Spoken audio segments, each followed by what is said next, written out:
Erection, or the substance abuse and the drug addiction. The substance abuse is a chronic relapsing disorder characterized by compulsive intake of a drug and loss of self control. A drug addiction is defined as compulsive and out of control of drug use despite negative consequences.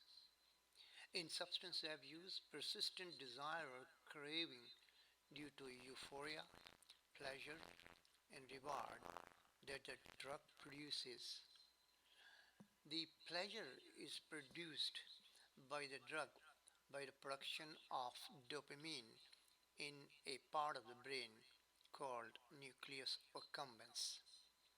And if the dopamine quantity goes down, the person craves for the drug. This pleasure may be also to food, music, sex, and gambling. What happens in craving that the person goes into a stress when the drug is finished and dopamine levels in the nucleus accumbens falls down. To get that pleasure, the person get into stress.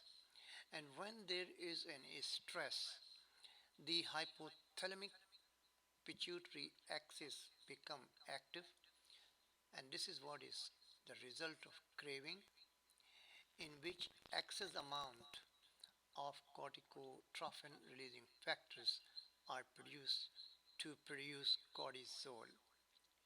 People with stress have higher level of CRF in CSF. So where is the reward center? The reward center is the region in the basal forebrain, rostral to the preoptic area of the hypothalamus. It is located where the head of the caudate nucleus and the anterior portion of the putamen meet, lateral to the septum pellucidum. The two parts of the nucleus accumbens, the core and the shell. The dopamine is produced in both the core and the shell, but more in the shell in addicting drugs.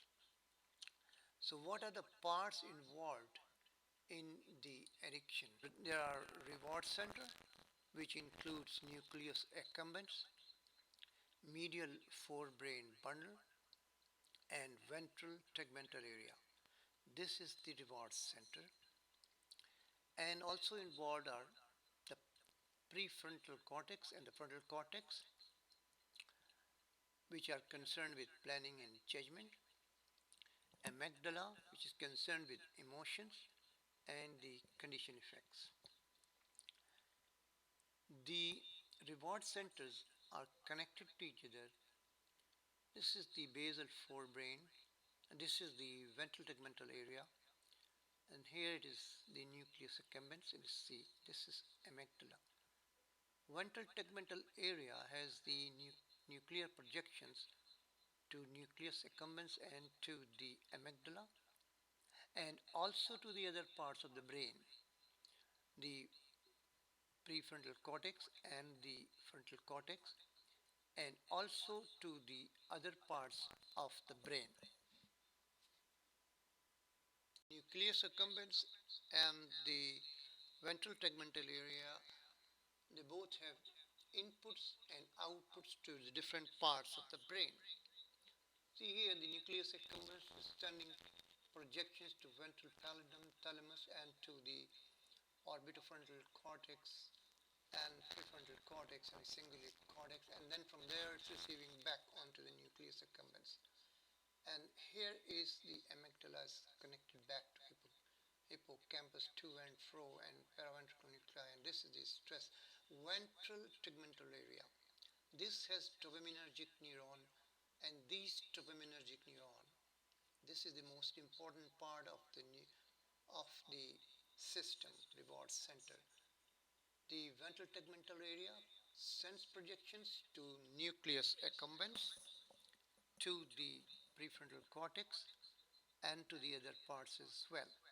This is another view of the mesocorticoencephalic dopaminergic system.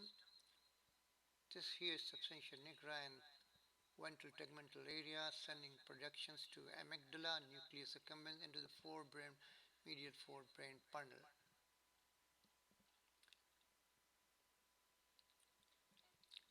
This is the ventral tegmental area here and nucleus accumbens here.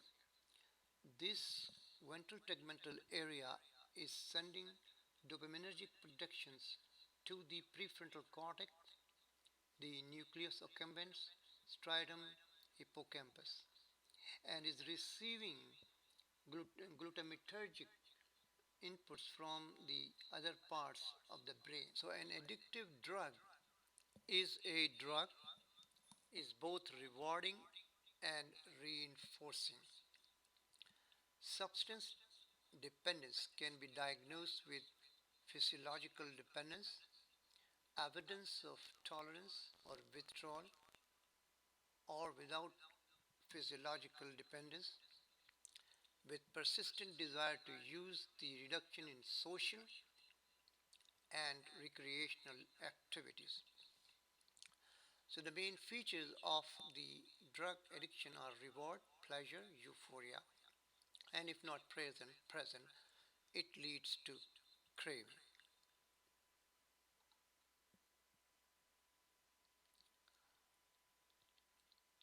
So what is tolerance? When the person keeps on using the drug persistently, the number of receptors are decreased. That is, there is down regulation of the receptor. So to produce the same effect, the person has to take an increased amount of the drug. And what is upregulation? The upregulation is that the reverse occur when the decreased neurotransmitter at the postsynaptic site occur. This results to upregulation with increased number of receptors. The other cause of tolerance is by in the liver, glucuronide transferase system and cytochrome P450 enzyme system. The glucuronide transferase system causes glucuronidation, which converts the drug in a water soluble form so as to be excreted out of the body. If this glucuronide transferase system is influenced by a drug that increases its activity, is called enzyme induction. The drugs that increase its activity or enzyme induction are phenobarb and rifampin. So if the metabolizing system is fast, the drug actions are reduced and they may cause decreased activity. This may be a cause of antibiotic failure and contraceptive failure as well. What is sensitization or reverse inverse tolerance? Sensitization refers to an increased response to a drug effect following repeated use. And one example is decrease in threshold for brain seizure with repeated exposure to cocaine. And what is reinforcement? Reinforcement is the ability of a drug to produce pleasure that motivates to take the drug repeatedly. And what is physical dependence? Physical dependence requires drug to maintain normal functioning.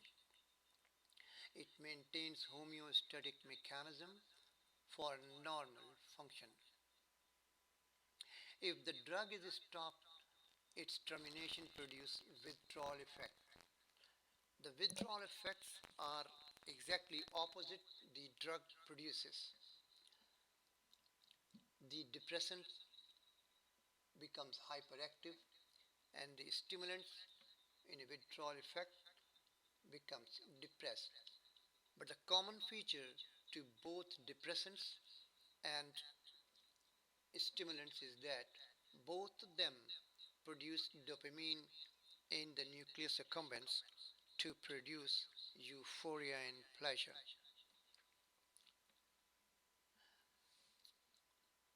Opioid for pain relief.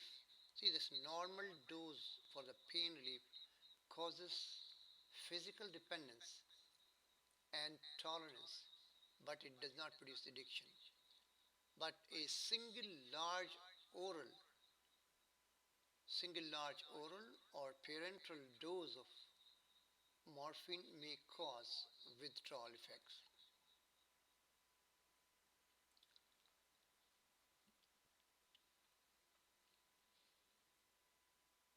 So what happens in a withdrawal effect that the depressants like morphine and alcohol, which normally depresses the CNS, but when they are withdrawn, the CNS become hyperactive.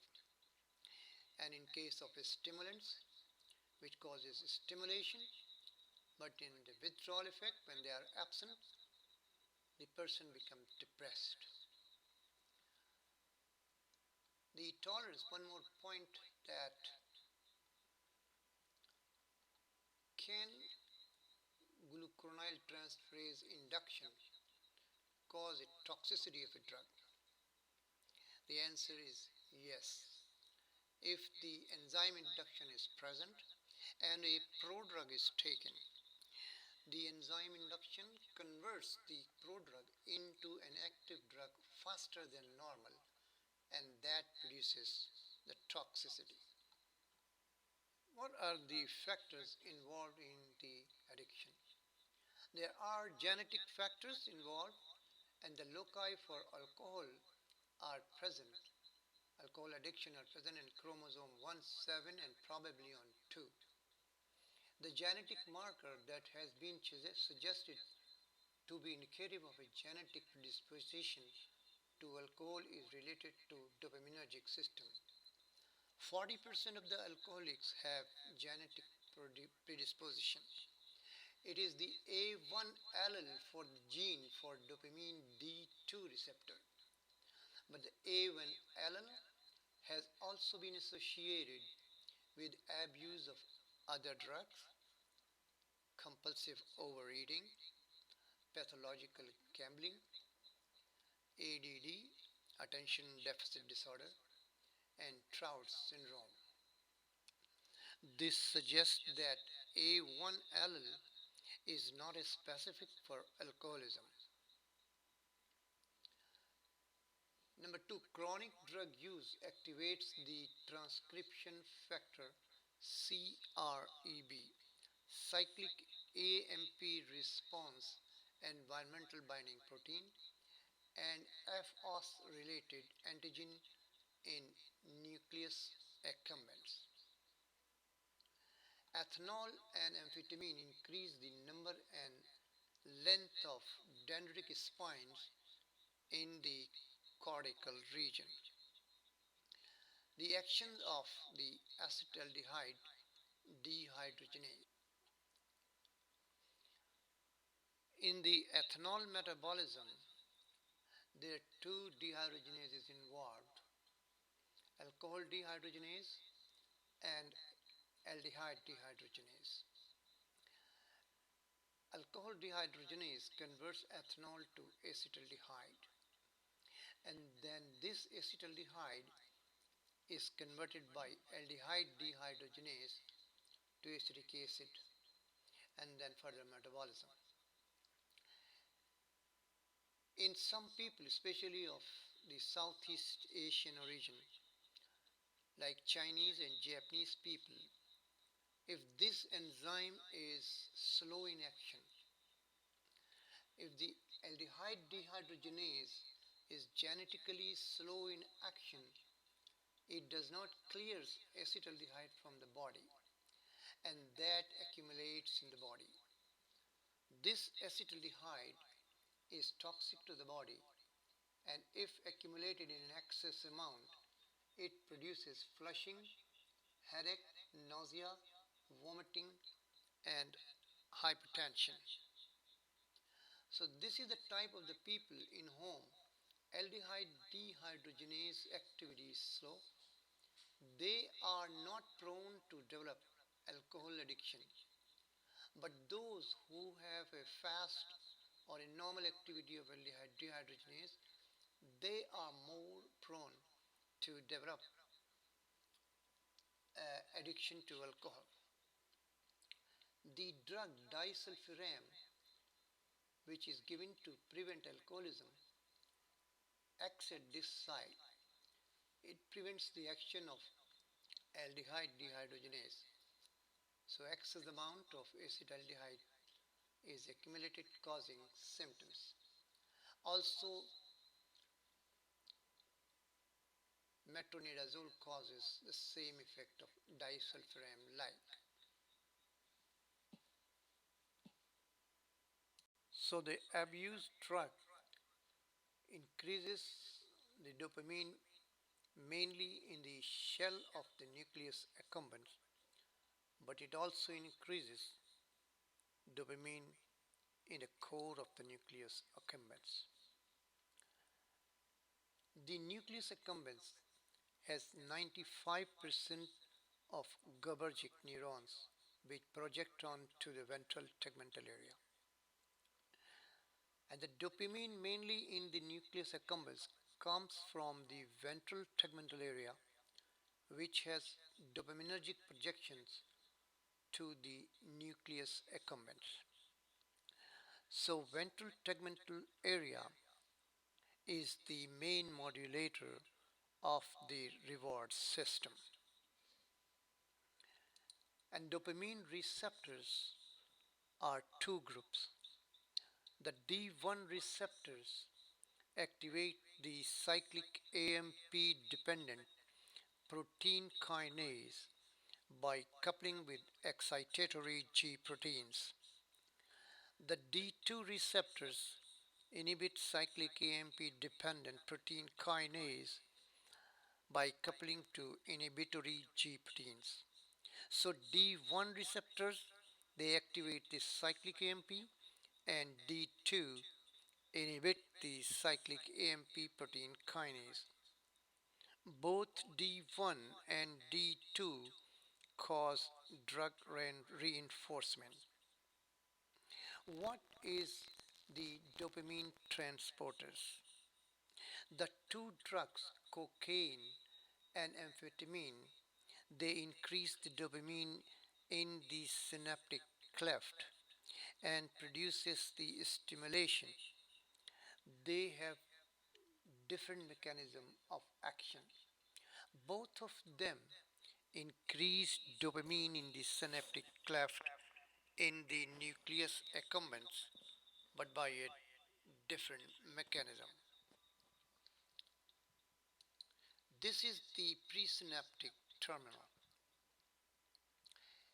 This dopamine, it goes back into the presynaptic terminal, and this is the monoamine oxidase enzyme responsible for the dopamine metabolism. Just for a brief review, the end product of dopamine metabolism is homovalenic acid. That of epinephrine or and norepinephrine is metanephrine and normetanephrine to vanillin acid, and for serotonin it's 5-HIAA 5-hydroxy indole acetic acid. All these substances go back from the synaptic terminal after they act on the postsynaptic terminal, go back for metabolism through the dopamine transporter to be metabolized in the presynaptic terminal by monoamine oxidase. The amphetamine. The difference between amphetamine and cocaine is that Amphetamine goes back into the presynaptic terminal. Its structure resembles dopamine. It pushes the dopamine out of the vesicle into the presynaptic cleft, synaptic cleft, increasing its quantity and causing euphoria and excitement.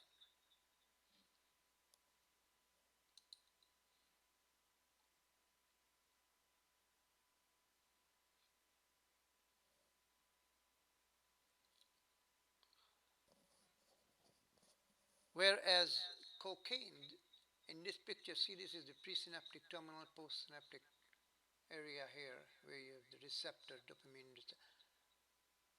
This goes back normally, dopamine, norepinephrine, and serotonin go back for metabolism through the monoamine oxidase system.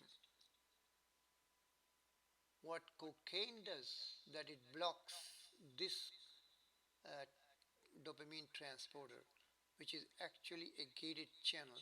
And once it blocks, the dopamine cannot go back into the presynaptic terminal, thereby increasing its effects.